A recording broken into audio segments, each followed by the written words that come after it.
Non, mais t'es toujours bronzé. Ouais, mais c'est la Mer, Bretagne. quoi. Mais non, mais putain, il faisait un temps de merde et pourtant je suis cramé. Ah, Quoi. c'est la Bretagne. C'est où en Bretagne? Lorient. Non, mais attends, sans déconner, j'ai passé 3 jours sous la pluie et voilà. Mais sur la mer. Mais sur la mer. Bah oui. Ouais. Je suis Pénélope Boeuf, fondatrice de l'agence La Toile, cette agence de communication qui regarde les marques droit dans les yeux et qui fait passer votre entreprise de statut d'entreprise à marque. Et dans On tisse la toile, le podcast qui révèle la face cachée des invités, que vous écoutez sur une plateforme d'écoute, que vous regardez sur YouTube, j'ai l'immense plaisir de recevoir Édouard Golbery. Édouard est un navigateur mais aussi comédien. Édouard va nous en dire plus. Bon, je vais pas refaire toutes les courses que Édouard a faites, il va nous en parler. Bref, ma question c'est pourquoi et comment on peut aimer se dépasser, seul, contre nature, au péril de sa vie. Édouard, j'ai hâte que tu nous racontes. Édouard, bonjour. Bonjour. Ça va ? Très bien. C'est la première fois qu'on reçoit un marin, un navigateur au micro d'On tisse la toile. On est donc hyper contents. On a reçu un prêtre qui n'a rien à voir. Même si le point commun avec le prêtre, c'est que vous êtes tous les deux très seul. Et dans un cadre assez austère. Et dans un cadre assez austère, tout à fait, et dans le tien, un peu dangereux. Ouais. T'as pas peur de la mer ? Si, ouais, carrément. T'as peur de la mer ? Ouais. Enfin, j'ai peur en mer, quoi. T'as peur en mer ? Ouais. Mais Ouais. t'y vas ? Non, mais il y a des moments. Enfin, tu vois, il y a des moments, c'est génial, mais il y a des moments, tu flippes quand même. Mais tu te dis pas à un moment, putain, il y a ce... Enfin, en fait, d'où ça vient, ça ? D'où ça vient, ce goût de l'eau, ce goût de la mer, ce goût du risque, quand même, un peu ? Moi, je suis né à Paris. Ouais. Donc, j'ai grandi en ville, quoi, tu vois. Et finalement, la mer, c'est venu assez tard, même si je faisais un peu de bateau avec mes parents quand j'étais petit. Mais je pense qu'il y a, plus que le goût du risque, il y a le côté un peu extraordinaire de partir tout seul sur un bateau au milieu de l'océan. Enfin, je veux dire, c'est un truc dans une vie d'être humain, c'est assez rare de vivre des expériences comme ça. Et j'ai eu la chance de goûter à ça quand j'étais gamin, parce que mes parents avaient un bateau. Et c'est resté. Et après plein d'études et un début de carrière un peu plus classique, entre guillemets, c'est revenu très fort, quoi. Et le goût du risque, il vient en faisant, j'ai envie de dire, quoi. Mais la première fois où tu te dis, attends, j'ai envie de prendre un bateau tout seul, c'est que tu prends un... Attends. Homme qui prend la mer, c'est la mer qui prend la mer. Merci Mathieu pour cette sonorisation magnifique. C'est que tu dis, à un moment, je prends un kata, je prends quoi ? Ça se fait comment ? Y a plein de façons de le faire. Déjà, il y a des gens qui font du bateau, ils vont à la plage et puis ils restent à 1 mille des côtes et puis ils prennent du plaisir à faire ça et c'est super. Le solitaire, c'est quand même un peu plus exigeant et il y a un peu un parcours à suivre pour pouvoir faire des courses comme la Route du Rhum ou le Vendée Globe ou toutes ces choses-là. Donc ça a commencé en mini 650, c'est des tout petits bateaux qui font 6,50 m. Okay. Et l'idée, c'est tu traverses l'Atlantique tout seul, t'as pas de téléphone, t'as pas d'aide à la navigation, tu vois. Radio ? T'as une radio courte portée, quoi. Okay. Et des cartes en papier et un petit GPS, et puis c'est parti, quoi. Et combien de temps ça dure ? C'est en 2 étapes. La première étape aux Canaries, ça dure 8 jours, et la deuxième, une quinzaine de jours, quoi. Et la première fois que tu te lances là-dedans, tu t'es entraîné ? Ouais. Je me suis entraîné, mais la première course en solitaire que j'ai fait, c'était inconscient, quoi. J'avais très peu de notions. C'était ma première expérience en solitaire sur le bateau. Je venais d'acheter le bateau. T'avais quel âge ? J'avais 25 et je travaillais à Paris. Et j'en pouvais plus. Et à un moment, à la base, je voulais être pilote de chasse. J'ai envoyé mon dossier à l'Envéop pour faire la sélection en vol. J'étais trop vieux. Et du coup, j'ai dit, vas-y, j'achète un bateau et je vais faire ça, quoi. Et c'était un peu... j'ai appris sur le tas, quoi. Donc, tu as traversé l'Atlantique. Et j'ai traversé l'Atlantique, ouais. Mais pour la première fois de ta vie, du coup. Pour la première fois de ma vie. Alors, donc, ça a duré, c'est un projet sur 2 ans. Pendant 2 ans, tu te prépares, tu fais des courses de qualification, ça s'appelle, pour être prêt. Okay. Ils ne sont pas complètement inconscients. Mais ce que je te disais, c'est la première course de qualif. Je suis parti à la One Again, allez, on y va. Et j'ai tout cassé à bord. Enfin bref, c'était une catastrophe. Mais tu as été sélectionné ? Mais j'ai continué, et puis oui, j'ai été sélectionné pour la course, et puis ça s'est super bien passé. Donc c'était une expérience de ouf. Et quand on part, 2 semaines, 3 semaines ? Ouais. On prend quoi ? Un slip ? On prend quoi ? Ouais, ça, ouais. Un slip. Non, peut-être 3 slips. Il y a des gens qui prennent un slip. Il y a des gens qui prennent pas de brosse à dents.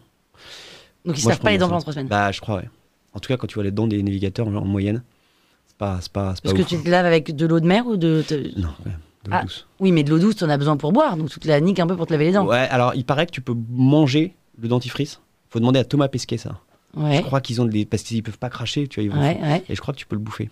Oui, mais il y a même la sensation de qu'on te frotte pas les dents. Enfin, De quoi? de juste manger dentifrice. Non, mais il faut pas. Faut quand même se brosser les dents. Ah, ok. Mais à la fin, tu bouffes Tu le avales. dentifrice. Si Ok. tu veux économiser de l'eau, tu vois. Mais j'en suis pas là. Cela dit, j'ai fait une course où j'avais plus d'eau à la fin et tu t'avais pas les et dents. je me lavais pas les dents.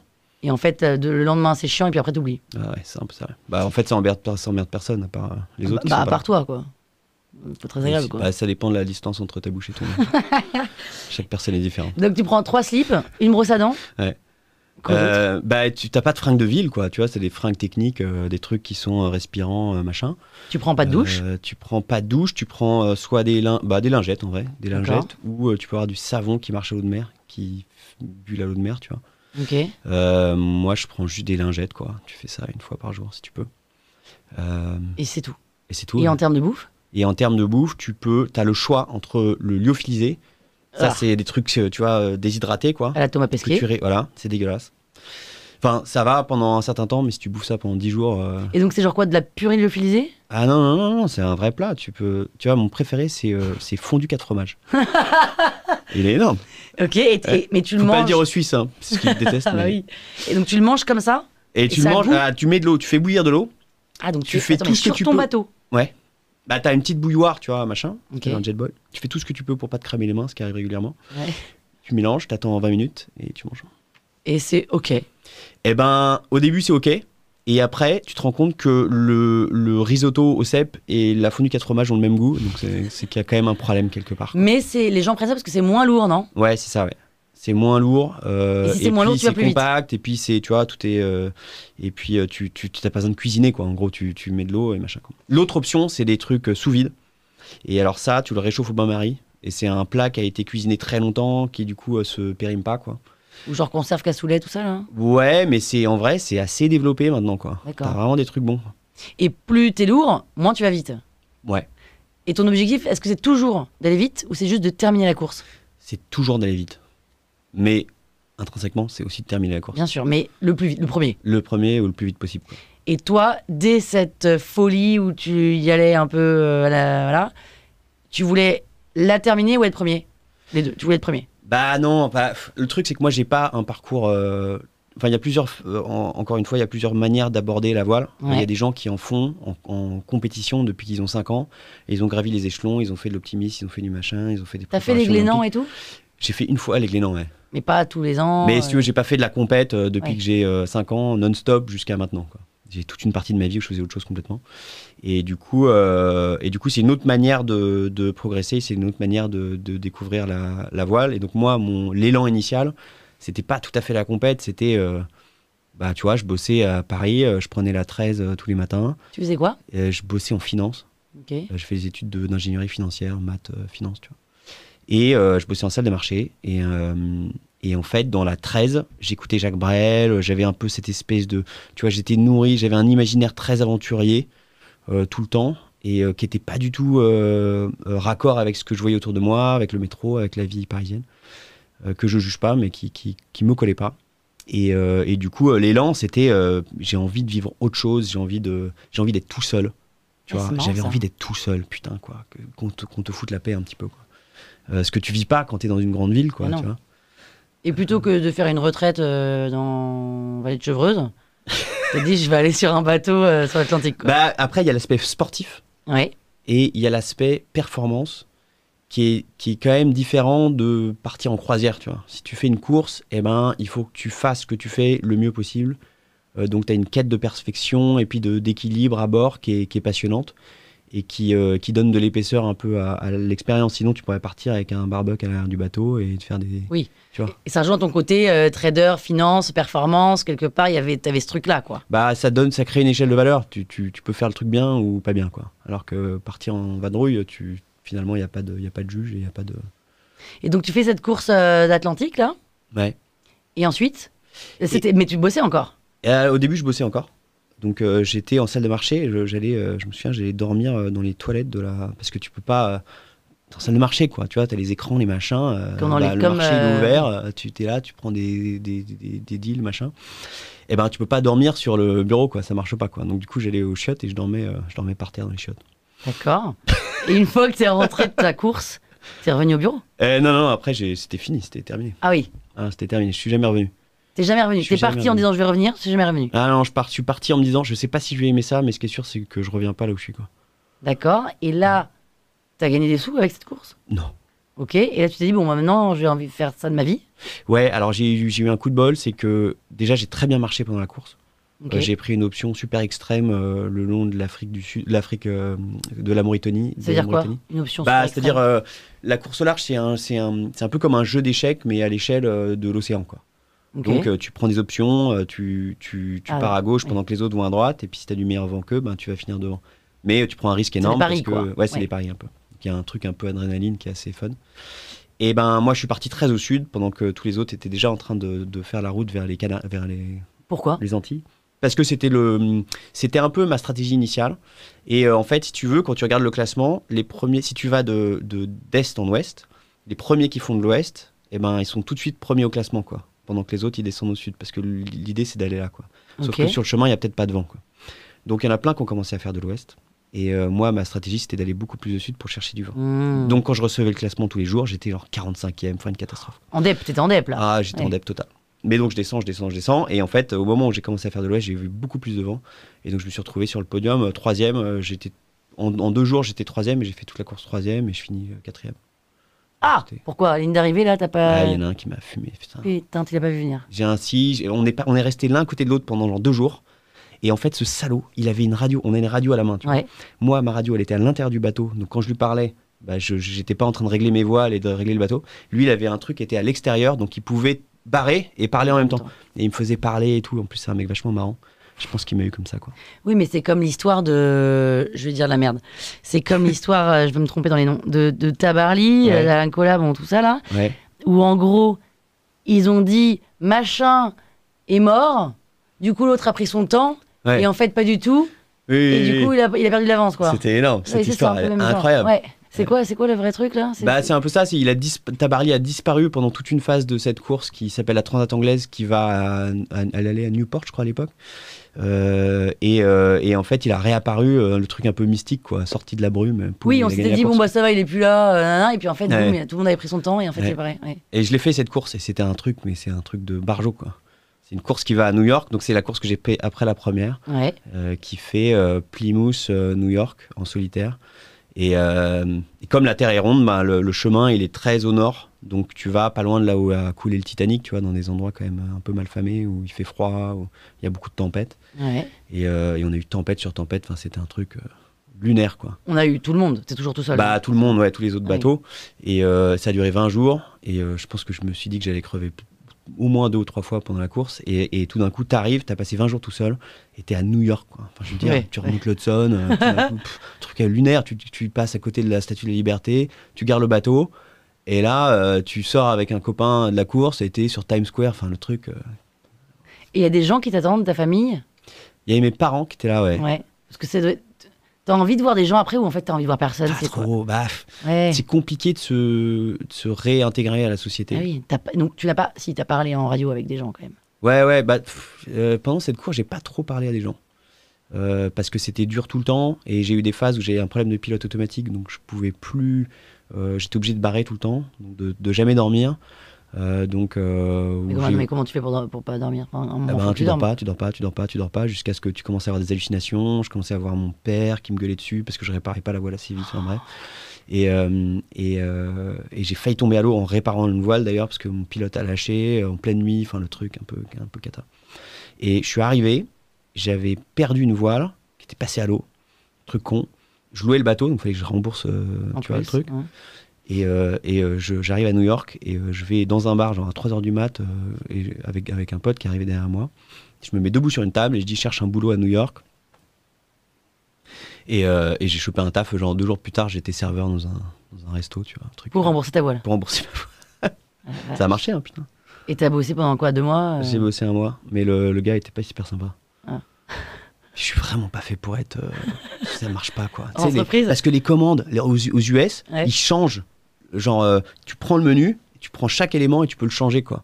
Comment Non, ça je veux change pas de la salade mâche, je veux de la salade machin, et puis je veux pas un bagel. Puis moi, mon cerveau, je sais pas pourquoi, mais il fonctionne pas. Comme les Parisiens relous. Voilà, exactement. Sauf que c'est la base à New York, quoi. Ouais, D'accord. c'est la base. Et après ce mois-là. Attends, j'ai une autre question. Donc tu dis mes copains. Ouais. d'où tu les connais, tous ces gens? Tu t'entraînes avec eux? Enfin, non, t'es en compète quand même tout le Bah, temps. t'es en compète, ouais. Après, ce qui est génial dans ce sport, c'est que le mec qui peut te sauver, c'est ton concurrent. Parce que t'es loin de la côte, t'es loin de la portée des hélicoptères, des machins. Donc t'as deux options, c'est les cargos, Ouais. qui sont quand même des immenses bêtes de fer qui font 300 mètres de long. Où tu te dis, bah, si le truc Il me il voit s'approche pas. de moi et qu'il faut que je grimpe dessus, ça va être un enfer. Et l'autre option qui est quand même un peu plus simple, c'est tes concurrents, quoi. Donc ça fait qu'il y a une ambiance dans ce milieu-là qui est assez sympa. Parce que il y a une grosse entraide et puis aussi une compréhension. Tu sais, quand tu fais des trucs comme ça, finalement, les seules personnes qui comprennent vraiment ce que tu vis, c'est vrai. les mecs qui font le truc, quoi. Bien sûr. Mais tu les vois au quotidien? Non, Enfin, non. En avant mer, tu dis, ou- Non, avant. Mais pas trop. Mais c'est un sport. Ce qui est compliqué, je trouve, dans ce sport, moi, en tout cas, ceux avec quoi je galère un petit peu dans mon métier, c'est que tu fais que ça, quoi. Tu fais que ça, t'es obsédé par la performance, par la préparation. Mais comme si t'es champion de tennis, non? Ouais, non, mais exactement. Mais oui. Mais du coup, ça fait que tu sors pas énormément et t'es pas très connecté à la société, quoi. Ouais. Et en quoi c'est chiant? Bah non, c'est pas que c'est chiant, c'est que parfois je me pose un peu la question parce que j'ai fait du théâtre pendant une phase de ma vie où pour le coup c'est l'inverse, t'es très curieux de l'autre, curieux des émotions des gens, de la société, comment elle fonctionne. Et quand tu fais du bateau, c'est un peu différent. Mais donc non, mes concurrents, oui, il y en a quelques-uns avec qui je m'entends très bien et que je vois carrément. Et ça t'est déjà arrivé de sauver quelqu'un ou d'être sauvé par quelqu'un? Non, ça m'est jamais arrivé. Mais T'appréhendes putain, ce ça doit moment? être stressant. Ouais. Mon frère s'est retourné avec son bateau. Lui. Ah, parce que ton frère, il est aussi dans la compète. Ouais. Je suis D'accord. le dernier d'une famille de 5 et j'ai un frère qui est dans la compète, qui a fait la route du Rhum et qui s'est retourné avec son bateau et qui s'est fait sauver par un autre concurrent. Et Ok. c'était un truc de ouf, putain. J'étais à Majorque en train de bosser et et je vois En sur train de bosser ou finance, tout ça là? Non. Non, je bossais sur un gros bateau. Parfois, quand Ok. j'ai besoin de sous, je Ouais. bosse sur des gros bateaux. Et je vois sur la cartographie, tu sais, tu peux suivre les bateaux, que mon frère, son bateau s'était arrêté et qu'il avait déclenché sa balise de détresse, quoi. Mais tout ce que tu sais, c'est qu'il a déclenché la balise, mais tu sais pas ce qui s'est passé. Donc Et- ça peut dire qu'il est. Peut-être qu'il est à l'eau, peut-être qu'il est dans son radeau à poil en train d'attendre, peut-être que, enfin, tu sais pas quoi, ou il a dématé, enfin, il peut se passer plein de choses, ou ça peut être un problème médical grave. Donc c'est Et donc là, t'es en angoissant. stress et t'as aucun moyen de le contacter. Aucun moyen, ouais. Et là, lui, il doit se démerder tout seul. Ouais, et il a passé, je crois, une nuit et je sais pas, une quinzaine d'heures tout seul dans son bateau. De nuit, tu sais que le bateau se retourne, donc tout est à l'envers, t'as de l'eau jusque-là. Attends, mais je comprends pas, le bateau se retourne, tu grimpes sur la coque, non? Bah, quand il y a des conditions difficiles, t'as pas envie de sortir du bateau, quoi. Parce que t'as les vagues qui déferlent. Donc tu restes à l'intérieur, Ouais. avec les portes fermées, Ouais, mais sous l'eau. ouais. Mais l'eau, sous elle rentre dans le machin. Bah, le bateau Ah oui, coule pas, tu d'accord. vois. Ouais, ok. Qui reste un peu enfer. Et il s'en est sorti. Et c'est un Aidé concurrent par, qui l'a récupéré. Mais du coup, son concurrent, il a perdu du temps. Ouais, mais il a été rebonifié et finalement, je crois qu'il gagne la course. Ah, ils sont bonifiés. Enfin, on est bonifié quand on aide. Ouais, Ah, ça, c'est pas mal, je savais ouais, pas. c'est pas mal. Alors que les marathoniens qui aident ceux qui se ramassent, ils sont pas bonifiés. Ils sont pas bonifiés. Non, Ouais, ça, Enfin, c'est moche. je crois pas, mais j'ai jamais vu de bonification. Footballeur non plus, je crois. Footballeur non plus. Ok, donc tu fais New York. Et après, tu fais ton serveur là, de burger. Mm. Tu rembourses ta voile. Ouais. Et après, Et après, j'essaye de monter un projet pour faire le Vendée Globe, ouais, qui est le tour du monde en solitaire. ouais. C'est un projet qui a duré 2 ans. J'avais appelé ça l'empreinte, le défi des savoir-faire français. Je rassemblais plein de boîtes qui sont dans le patrimoine vivant et les entreprises, les savoir-faire d'exception. Ok. Les tailleurs de pierre, les tanneurs, Artisanat, machin. l'artisanat. machin. Ouais. Et l'idée, c'était un peu de les mettre en lumière parce que c'est des gens passionnés. Donc tu mets une caméra devant eux, ils sont incroyables, tu vois, des gens qui ont fait ça toute leur vie et qui sont des compagnons et tout. Et le truc n'a pas marché parce que mon postulat de base, c'était que les boîtes dans la mode, enfin les grandes marques qui utilisent ces savoir-faire-là seraient intéressées de communiquer dessus et donc de sponsoriser le projet, ce qui n'était pas le cas. Ok. Et donc du coup, patatras. J'avais fait le projet un peu à l'arrache, c'est-à-dire que j'avais un IMOCA, c'est un grand bateau qui fait 18 mètres de long, Que t'avais acheté. que je louais. Et j'ai commencé tout seul, tu vois. Donc j'étais avec mon camion, à dormir à côté du bateau, à poncer le bateau tout seul. Des projets où d'habitude t'es 15, 20, 30 personnes. Et de fil en aiguille, il y a des gens qui sont rajoutés au projet. Jusqu'à ce qu'on soit genre 5, 6, 7. On a eu 2-3 gros sponsors et puis on a commencé à faire Télématin, machin, parce que le savoir-faire français, ça marchait bien à l'époque, politiquement. Et puis, bref, un sponsor se barre et donc je suis obligé de faire mes boutiques. Et gros échec, quoi. Le truc à poil, plus de C'est-à-dire que tu fais pas le Vendée je Globe. fais pas le Vendée Globe, je rends le bateau, je suis plus de baraque, j'ai plus d'appart, j'ai plus de bagnole, je me retrouve à crécher, je rentre à Paris, la queue entre les jambes, à crécher chez un tel Mais non. ou machin, tu vois, sur des canapes, quoi. Parce que t'as plus un rond. Horrible, parce que j'ai plus un radis, quoi. Et là, t'as quel âge? Et là, j'ai 32, je crois. Alors L'enfer. que tu gagnais très bien ta vie trader. Bah oui, Tu carrément. peux être de tout ou rien. Mais bon, ok. Ouais. Et donc, du coup, à ce moment-là, j'ai fait un gros 180, je suis parti faire du théâtre. Ouais. Parce que j'en pouvais plus de chercher du pognon. Parce que c'est quand même un peu particulier comme métier qu'on fait. C'est un sport mécanique. Donc, tant que t'as pas un bateau, tu peux pas faire ton sport, quoi. Tu peux pas t'entraîner, tu peux pas machin. C'est pas comme le ping-pong, quoi. Je sais pas pourquoi je dis le ping-pong. Mais... T'as juste besoin d'une raquette et d'une balle. Non, mais parfois tu dis putain, mais pourquoi je suis pas nageur, quoi, Oui. tu vois. Ouais, Bon, ouais. et donc du coup. Mais attends, pardon, et ça coûte cher louer un bateau? Ouais. Genre. Bah genre Mon Figaro, ça coûte un projet à l'année, ça coûte 200 000 euros. Oh là là. Juste avoir le bateau. Bah non, pour avoir le bateau et le Une budget de équipe. fonctionnement. Ouais. Le bateau en lui-même, il coûte 170, tu l'amortis, tu vois. Après, plus tu montes en gamme, plus les budgets sont délirants, quoi. Et plus tu montes en gamme, plus t'as de chance de gagner. Plus tu montes en gamme, c'est-à-dire, non, quand je dis monter en gamme, c'est que tu changes de classe, c'est-à-dire que tu es sur une classe de bateau plus grand, par exemple. Ouais, Les ah classes oui, ok. 40 font 40 pieds, les IMOCA font 60 pieds, machin. Et pour une course, ils ont tous la même taille de bateau, les gens? Il y a des monotypies, Ok. où là, tous les bateaux sont exactement pareils. Ouais. C'est ce que je fais moi, du Figaro. C'est pour ça que c'est une course qui est géniale et qui est très dure, Que tout le monde est à égalité. parce que tout le monde est à égalité. Et donc, c'est que toi qui fais la différence. Ouais. Après, il y a des courses où c'est plutôt des prototypes, où chaque bateau est différent. Sur le Ouais. Vendée Globe, par exemple, chaque bateau est différent.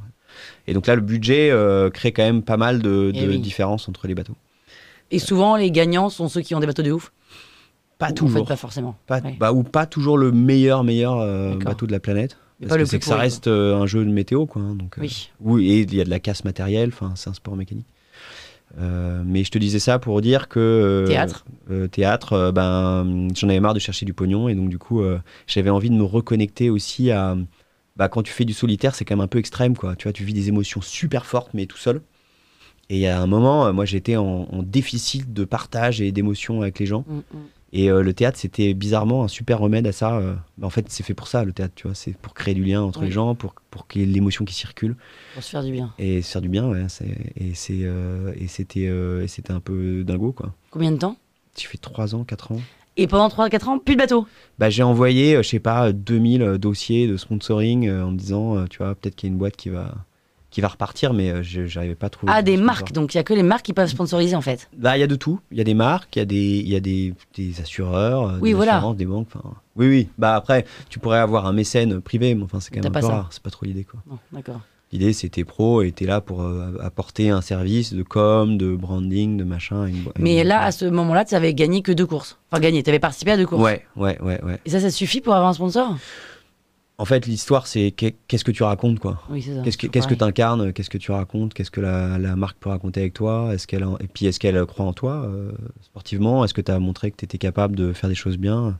Et où tu as un dossier sur toi, sur pourquoi je suis bon, pourquoi vous devez... Bah, c'est complexe. La recherche de sponsors, c'est complexe. Il y a des gens qui sont pas spécialement des très bons marins, mais qui ont toujours des projets.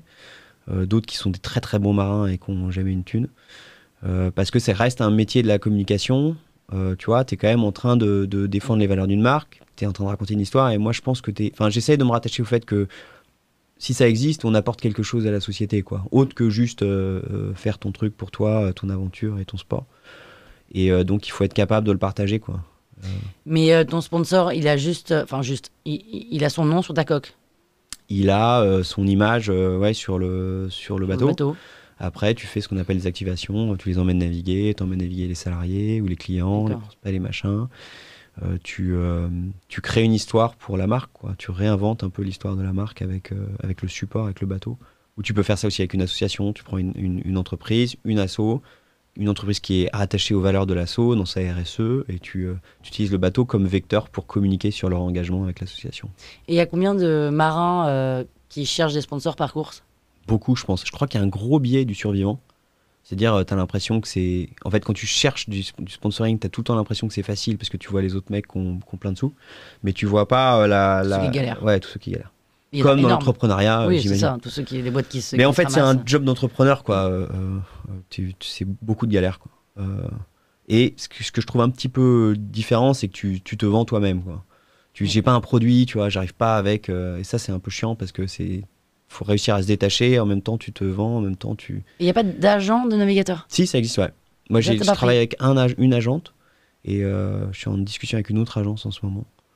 Où là, ça fait écran et ils te vendent. Ça et fait c'est écran, ça fait facile. plus pro, et puis ils touchent une com sur Oui, c'est ça. ce qu'ils trouvent.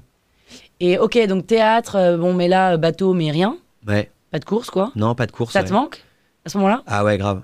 Non, mais tu te rends pas compte, à un moment, je vivais dans un appart qui faisait 9 mètres carrés, avec le lit, tu vois, en mezzanine, là.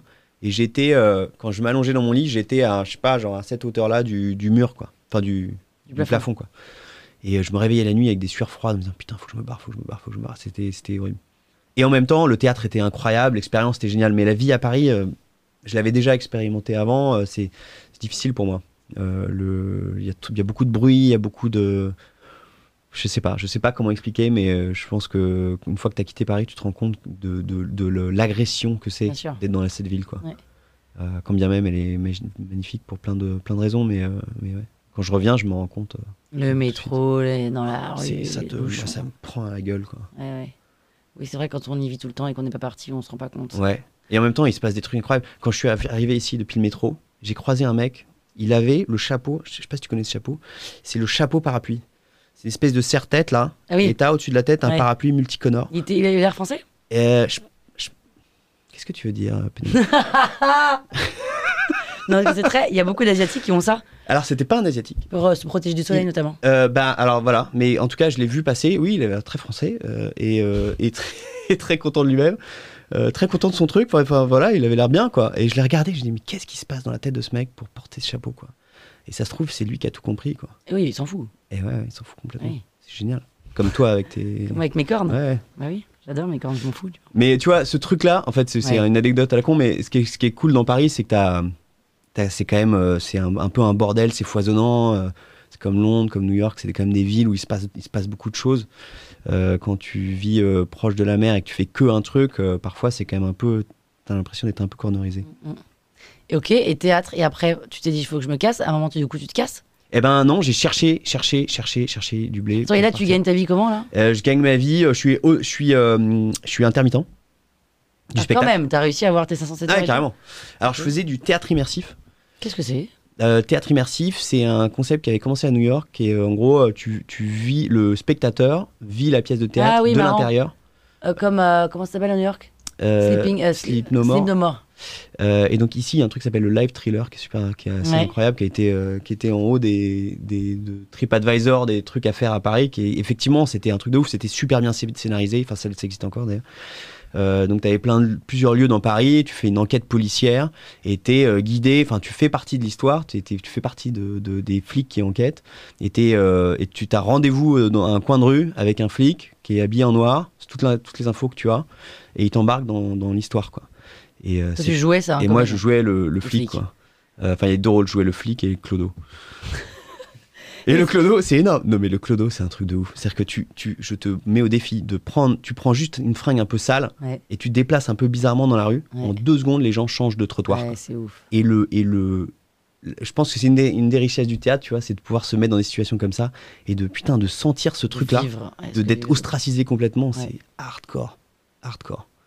Et ça te permet d'avoir 507 heures. Et Ouais, ça, t'as dû en bah faire. ouais, bah tu t'en fais, mais il y a des jours où on bossait 18 heures par jour, quoi. Tu fais une séance, c'était 3 heures, Ah ouais. et tu revenais au départ et tu refaisais le truc, quoi. Et j'avais 2 rôles, j'avais le rôle du flic et j'avais un autre rôle qui était le rôle d'une tenancière de bordel. Sympa. Ouais, grave. Et donc j'avais une robe, la perruque, le machin. pour me challenger un peu, j'allais au prix enfin comment on dit, au casino, tu vois, Ouais. à ma pause pour acheter des trucs, juste pour voir comment les gens réagissaient, quoi. Et tu te rends compte de ce que les gens se permettent quand t'es différent, quoi. Eh oui. C'est Ils se impressionnant. permettent justement ou ils se permettent pas? Ah, ils se permettent carrément. Ah ouais. Ouais, ils se permettent Ils font des carrément. réflexions et tout. Soit ils te regardent bizarrement, soit il y a des gens qui sont vraiment offensifs, quoi. tu sens que ça dérange quelque chose chez eux. Quoi. Et tu t'es dit, je veux pas faire ça de ma vie. Non, non, c'est un monde qui est génial, mais qui est, tu pars de chez toi, t'es à l'intérieur, tu prends le métro, tu te retrouves dans un théâtre toute la journée, tu joues le soir, t'as toujours pas vu un arbre, quoi. Et puis après, tu vas boire des coups, c'est une super ambiance, c'est incroyable, mais ça manque de nature, ça manque d'espace, quoi, pour moi. En tout cas. Et du coup, après ? Et du coup, je suis parti bosser sur des grands bateaux un peu partout, aux Caraïbes, à Majorque, là, à Palma. Et là, c'est quoi ton taf sur ces bateaux ?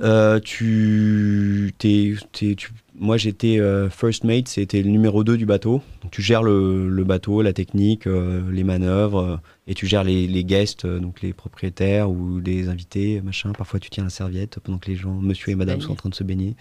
Donc, t'es sous-skipper, quoi. T'es sous-skipper, ouais.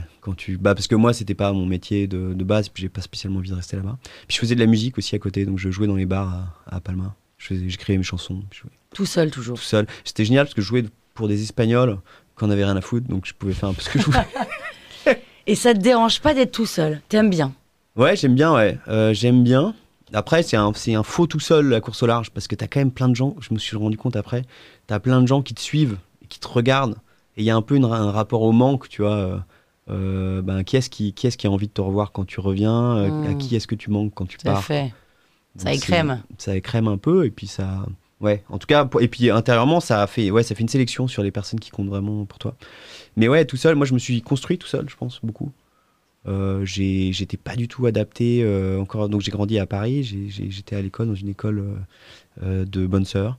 Où ça s'appelait la Providence, qui est vers, je sais plus où, là, vers Mozart.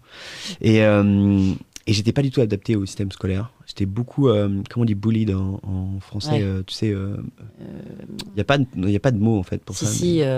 Harcelé. Harcelé, quoi, ouais, quand j'étais gamin. J'étais assez, j'ai grandi très tard. Je faisais genre 1m50 à, je sais pas, 15 ans, je sais pas.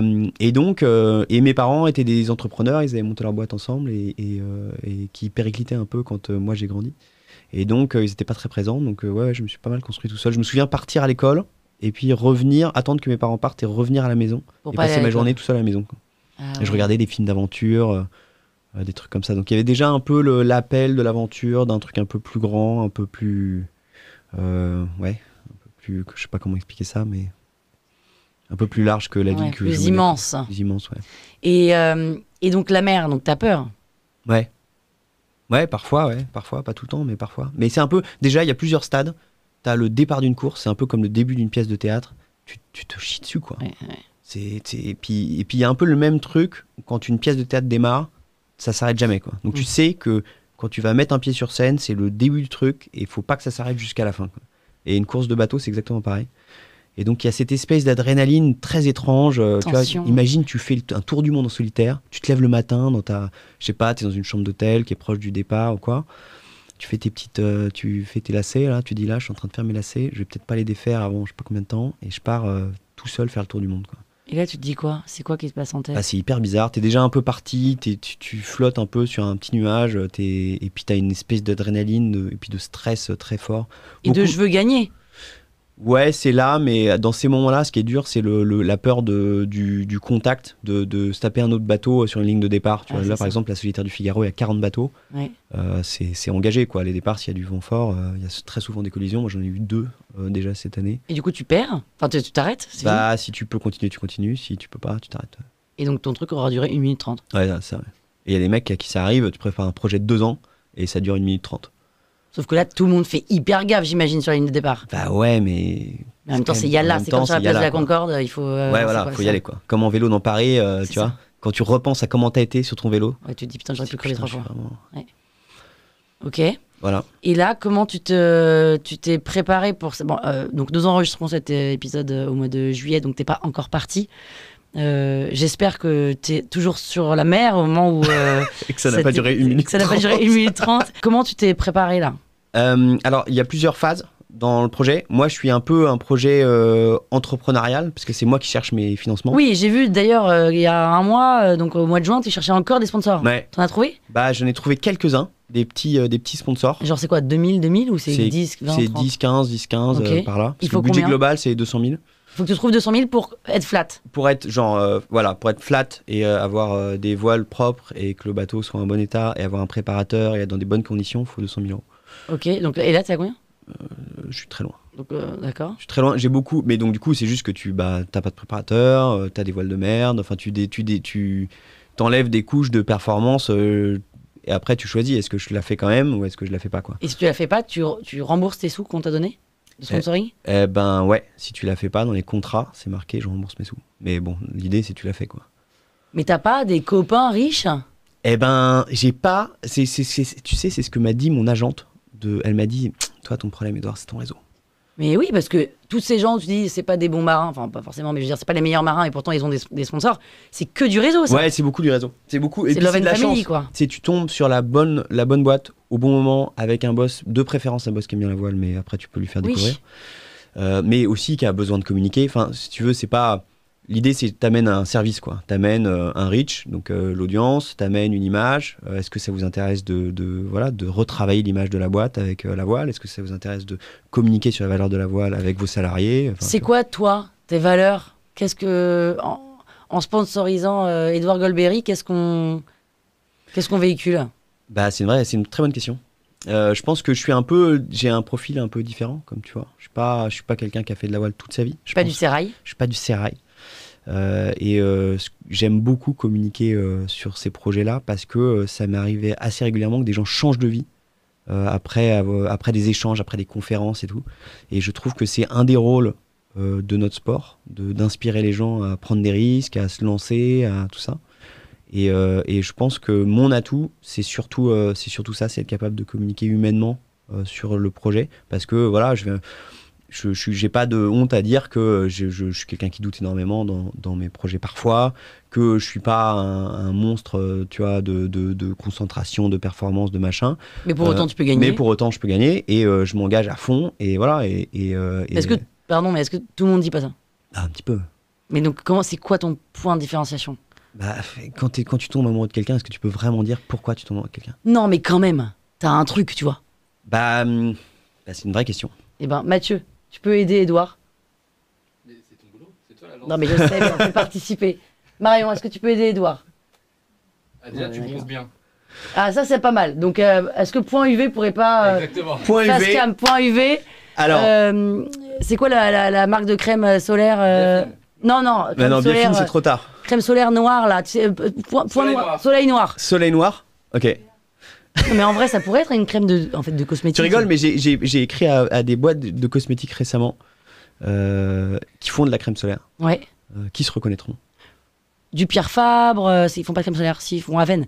Il Ouais. y a des gros groupes Aven. comme ça. Ouais, il y a Biotherm qui a signé avec Paul Meillat, je crois, il y a pas longtemps. Banque populaire.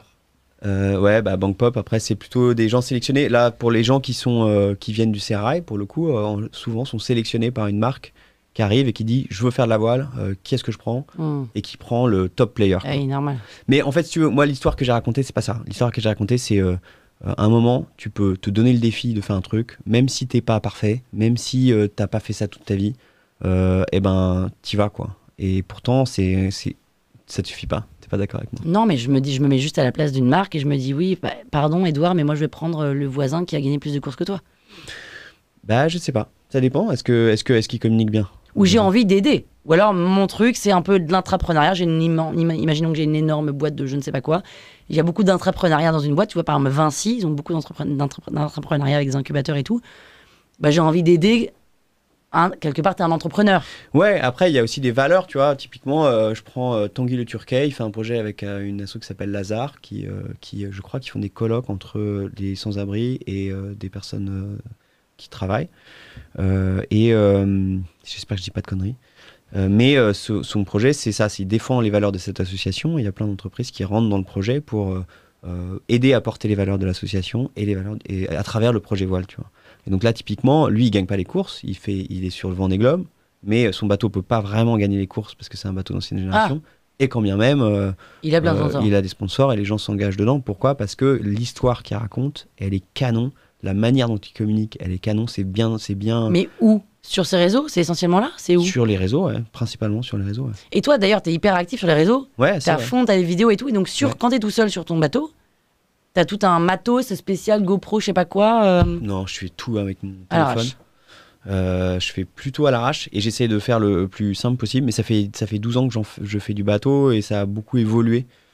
Parce qu'au début, tu racontes ce que tu fais et en fait, les gens s'en branlent un petit peu. Quoi. Ah bon? Bah oui, tu dis, ouais, bon, aujourd'hui il fait beau, on va là, j'ai cette voile-là et c'est toujours un peu la même chose. C'est difficile de trouver des trucs qui changent un petit peu, quoi, qui intéressent. Moi, ce qui m'intéresserait, c'est de savoir comment tu vas tous les jours. Et notamment, par exemple, moi j'adorerais qu'on fasse un podcast avec une marque et avec un marin. C'est quoi la différence entre marin et navigateur? On s'en fout, c'est pareil? C'est pareil. Ok, tu préfères quoi? Navigateur. D'accord. Donc avec un navigateur qui nous raconte tous les jours, aujourd'hui je suis au taquet, je suis à fond, j'ai fait une pointe, je sais pas quoi, extrême, machin, gna gna gna. Tu postes le truc, le lendemain matin, non mais là je suis au fond du trou, putain j'y crois plus, là j'ai failli me prendre une balle. Enfin en fait ça, c'est une sorte de cher journal, tu vois. Carrément. Et tous les jours t'as un épisode mais t'as le Wi-Fi? Alors t'as pas le Wi-Fi, mais sur cette course-là, je peux avoir un routeur 4G qui me permet uniquement d'envoyer et pas de recevoir. Oui, Ouais. et Donc je peux envoyer des vidéos, quoi. Voilà, et on peut te poster des trucs pour toi. Mais ça, tu vois, un podcast en live tous les jours, ce serait génial. Mais carrément. Et puis mais donc du coup ça c'est un travail que j'ai fait depuis un moment de justement d'être le plus authentique possible quand tu parles, quoi. Ce que je voulais te dire, c'est que quand t'es dans une réflexion de performance, tu peux devenir un peu linéaire, quoi. Parce que l'objectif c'est d'avoir un moral stable, d'être concentré dans ce que tu fais, de pas avoir des sautes d'humeur justement. Et d'être concentré sur faire avancer le bateau le plus vite possible. Et t'es comme ça? T'as pas de saut d'humeur? Pas du tout. T'es hyper constant? Ah, je suis inconstant, mais complet. Ah, t'es inconstant? Je pète des câbles. Ah ouais, grave. Matin, tu te lèves, t'es vénère, le lendemain, t'es en grande forme. Ouais, je suis assez inconstant, ouais. Mais je pense que c'est aussi pour ça que je fais ce job-là. Parce que t'es obligé d'apprendre à te foutre la paix, d'apprendre à gérer tes émotions et à gérer ton engagement physique. Il faut savoir que, donc on n'en a pas parlé, mais tu dors par tranche de 10 minutes. Tu vois, sur la solitaire du Figaro, tu dors jamais plus de 10 minutes. Pourquoi? Parce que le bateau va moins vite si tu es pas à la barre du bateau. Ah bon? Et le vent, il peut changer en 2 secondes. En 2 secondes. Et donc, tu dors très peu. Et ça dure, une étape, ça dure 4-5 jours. Tu dors 2 jours et tu repars, quoi. Et tout le monde dort au même endroit? Et ouais. Au même moment? Enfin, dès qu'ils arrivent... 3, 2, 1, go. Non, mais genre, dès qu'ils arrivent, boum, ok, vous avez 2 jours. Ouais. Mais genre, ceux qui arrivent 8 heures après toi... Ils dorment moins. Et ils démarrent 8 heures après toi ou ils démarrent le même jour? Non, ils démarrent le même jour. Et moi, l'année dernière, j'ai eu une étape où on était collés dans la pétole, donc il n'y avait pas de vent. Et on est arrivé la nuit d'après. Donc les mecs, ils avaient dormi une nuit de plus que nous, quoi. Ah ouais. Et en plus, ils étaient arrivés 15 Et heures. pourquoi eux, ils n'avaient pas de vent et que toi... Eh ben, quand il n'y a eux, pas ils beaucoup de avaient- vent, c'est hyper instable. Et donc, le mec est là, il peut être à portée de tir, quoi. Il peut être à 50 mètres de Et toi. avoir du vent. Et pouf, il y a une petite risée. Et il s'envole. Et puis tu le revois plus jamais, quoi. Et toi, t'es là, t'es collé, tu regardes, il se passe rien. Et est-ce que tu parles tout seul? Ouais. Attends, Un non peu. Pas plus que ça. Pas plus que ça, non. En fait, je me rends compte que je parle quand je m'énerve. Par exemple, quand je foire une manœuvre que je devrais pas foirer, je m'insulte. Mais genre, je pète un câble. Mais sinon, tu dis pas... je sais pas, tu parles pas, quoi. C'est marrant. Donc Mais tu pas ne trop, parles je pas. chante pas mal. Je chante Ouais, pas mal. chante. Ouais, je chante beaucoup. Tu sens que Tu vois, chantes c'est la mieux. définition de chanter dans ta douche, c'est quand même sur un bateau tout Ouais, seul, c'est quoi. royal. Tu peux faire ce que tu veux, quoi. Tu peux crier, parfois je crie, juste pour... je sais pas, c'est marrant, quoi. Ouais, Tu cries, quoi. exulter, ouais, c'est J'ai vrai. envie, c'est tout. Et alors, est-ce que c'est facile d'avoir une famille avec ça? Des enfants, une femme Non, c'est compliqué, ouais. Parce C'est que compliqué t'es parce que tu... tout le t'es- temps sur l'eau. Ouais, beaucoup, ouais. Et puis surtout, est-ce que tu as envie? Ouais, je pense. Alors, jusqu'à il y a pas si longtemps, je me posais pas trop la question, mais pas trop. Mais peut-être que c'est l'âge T'as venant. quel âge maintenant? 37. Ouais. Et je commence à me dire, putain, ça serait cool. D'avoir quelqu'un à la sortie, quoi. Ouais, et puis d'avoir des enfants, tout ça. Sauf que quand tu pars longtemps, tu vas peut-être mourir. Ouais, et puis c'est surtout que là, pour l'instant, c'est quand même c'est un peu précaire. Il y a des moments où j'ai des sponsors, des moments où t'en as pas. Donc finalement, bah, t'as toute une phase où tu cherches du financement, où t'es quand même pas hyper stable. Et puis quand t'en as, bah, t'es en mode course, bam, bam, bam, tu prépares. Donc Focus. c'est quand même un peu extrême, quoi, comme mode de vie. Et c'est quoi le pourcentage de femmes qui font ça, des solitaires? Il y en a de plus en plus. Et c'est assez chouette. Il y a un gros élan sur la mixité en ce moment. Il y a des courses, par exemple, la Transat Paprec que j'ai fait l'année dernière, était une course mixte obligatoire, quoi. Que ce soit un homme et une femme. Ah, à 2. À 2, ouais. Et Ok. je l'ai fait avec ma copine. D'accord. Et c'est bien passé? Et ben, on s'est engueulé une fois. C'est tout? Ouais. En combien de temps? En 15 jours, je crois. Ça a duré. Pas mal. Franchement, pas mal, hein. C'était une engueulade un peu forte? Ouais, on a bien gueulé, ouais. Ouais, Et alors, elle gueule en espagnol, moi je gueule en français. ok. Comme ça, vous comprenez pas ce pratique. Et Ouais, c'est une course, mais c'était une course très dure, hein, donc c'était un bon test. test. Et tu préfères à 2 ou seul? C'est différent. Ouais, c'est vraiment différent. J'aime bien être tout seul quand même. Surtout pour ces trucs-là. Parce que quand tu es tout seul, tu vas chercher un truc en toi qui est quand même, encore une fois, qui est hors qui est hors de ta vie de tous les jours, quoi. Tu es obligé tu te mets dans des situations où il n'y a pas d'autre solution que celle que toi tu vas trouver. Tu peux pas dire stop, pousse, on arrête. Tu es obligé de trouver la solution. Et systématiquement, le truc, tu as un truc qui pète, tu regardes et tu te dis putain, je sais pas comment je vais me sortir de ce merdier, quoi. Et puis, tu essaies des trucs, puis tu finis par trouver des solutions. Et c'est une bonne leçon pour la vie de tous les jours où on a tendance à avoir des moyens de sortie assez faciles qu'on prend assez vite. Et je suis le premier. Alors qu'en fait, si tu creuses un peu, tu trouves des trucs, quoi. En fait, t'es en survie, non-stop. Ouais, complètement. Complètement. Et du coup, c'est ton instinct de survie qui joue et qui parle. Et du coup, avec l'instinct de survie, on va très très loin, quoi. Ouais. Trop bien. Ok, j'adore. Est-ce que t'as peur des requins? Ouais. Non, mais je comprends pas. T'as peur des requins, t'as peur de la mer et t'es Non, mais les navigateur. requins, c'est un truc de ouf. Et c'est un truc de ouf, moi, c'est je vais me nager dans un lac. Oui. Je te jure que je pense aux requins, quoi. Faut vraiment être con. C'est comme le comment on dit, le vertige, quoi. C'est pas du tout rationnel, quoi. Et la Mais peur des requins, ouais, j'ai carrément. ça vient peur des des dents de la mer? T'as regardé les dents de la mer? je sais pas, ouais, je pense. Mais j'y vais, hein, je nage. Je veux dire, pendant la mini transat, j'ai plongé au milieu de l'Atlantique pour enlever des algues de maquis. Mais tu Ça penses aux m'arrive requins? régulièrement. Je l'ai fait de nuit aussi, plonger de nuit sous le bateau, le truc. Mais tu penses aux requins? Eh ben ouais, j'y pense, ouais. Je me dis, j'espère qu'il n'y a pas de requin, quoi. Point. T'es pas genre, oh my god, requin. Non, Pas non, obsédé, ça va. là, Je le d'accord. fais quand même, le truc. quoi. Ouais. Mais bon, je suis pas hyper serein, quoi. Et t'en as jamais vu? J'en ai vu, mais pas quand j'étais dans l'eau, quoi. Quand t'étais sur ton bateau? Ouais. Tu les vois au loin? Ouais, tu vois l'aileron. Ouais. Mais ils peuvent venir J'ai vu t'attaquer, des non? orques, j'ai vu des baleines. Les orques, c'est pas génial. C'est ce qu'on dit après, je sais pas. Christine Bravo, Christine Bravo. tu vois? Non. Christine Bravo, frou. Ah oui, ok. Elle est partie. Ça lui est bien de loin, celui-là. Elle est partie faire une sorte de. Pas une course, mais une croisière. Ouais. En bateau, je ne sais plus où, Canaries, tout ça, par là, bon. Orque. Ouais. Son bateau déchiqueté. Enfin, il paraît que c'est hyper dangereux, les orques, on n'en parle pas. Il y a une grosse polémique là-dessus en ce moment, parce qu'il y a beaucoup d'attaques d'orques autour de Gibraltar. Ouais, par là. Et ils mangent ou ils jouent avec les Gouvernail ou je sais gouvernails, pas les quoi, safrans. Oui, c'est ça. Le safran, c'est ce qui dirige le bateau. Oui. Et on n'arrive pas trop à expliquer pourquoi. Est-ce que c'est un jeu? Est-ce que c'est pour éduquer les petits à chasser? Enfin, après, j'ai pas plus creusé que ça. Mais oui, effectivement, il y a un peu une polémique là-dessus. Ouais. Je pense pas qu'il faut diaboliser l'animal pour autant. Mais... D'accord. Et les requins, tu les vois au loin, tu te dis pas qu'ils peuvent venir t'attaquer? Non. Bah, t'es quand même sur un bateau. Ah oui, donc t'as pas si peur des requins. Non, ça va. Et les baleines? Tant que t'es dans le bateau, ça va. Si t'es dans l'eau, en slip, c'est pas pareil, quoi. Ouais. Et les baleines? Et les baleines, c'est génial, les baleines. C'est L'autre trop jour, bien. il m'arrive un truc incroyable. Je suis en course, je suis à l'avant du bateau, j'étais numéro 1. Numéro 1, c'est celui qui fait la manœuvre. Tu es à l'avant du bateau. Tous les mecs, donc quand tu te retournes, tu vois tout l'équipage derrière toi, qui en général, tu regardes vers l'avant, tu regardes pas vers l'arrière, quoi. Et donc, je suis en train de manœuvrer, tu vas tirer sur des trucs, je me retourne, et sans déconner, je vois une baleine, mais en lévitation, quoi. Non, avec la Je bouche pense- ouverte, quoi. Non, mais je te jure, elle était en lévitation, et je la vois, bam qui tombe, quoi. Et il y a tout l'équipage, du coup, qui se retourne. Mais c'était improbable de... Je me retourne, les gens me regardent, on est dans la manœuvre, et je vois cette putain de baleine. Ah. C'était complètement C'est dingue. trop beau. Ouais, c'est énorme. Et t'aimes les animaux? Ouais, carrément, ouais. Bah, Ça- t'es un peu obligé, si tu passes beaucoup de temps tout seul, c'est d'ailleurs un phénomène qui avait été étudié par Freud ou Nietzsche, je sais plus lequel, qui s'appelle le sentiment océanique, qui est commun avec les astronautes. Quand tu prends beaucoup de perspectives vis-à-vis de la planète, tu te sens appartenir au truc, au même niveau que tout le monde, quoi. Donc t'as un peu l'impression d'être un animal, quoi. T'as l'impression d'être une tortue, quoi. Ouais, exactement. C'est Je beau, sais les pas si je tortues dirais aussi. tortue, mais... La pollution des océans, on en parle? Qatar. Ouais. Tu fais des trucs pour ça? À part ne pas jeter ton sac plastique On fait autant qu'on peut, quoi. Ouais. Au quotidien, après, t'es sportif, tu peux avoir des accidents parce que t'as du plastique qui s'accroche dans tes trucs. tu peux taper, tu peux taper des trucs, tu peux taper des ovnis, ça s'appelle. Objets Des quoi, flottants, Ah oui. non identifiés.